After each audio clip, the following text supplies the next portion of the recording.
is a custom switchblade that I had made. It's got pearl inlays on it.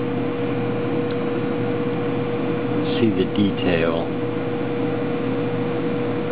The guy who made this switchblade is just an absolute craftsman.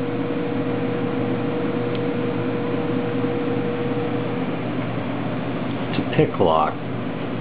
It's 11 inches. It's got a very, very, very hard spring.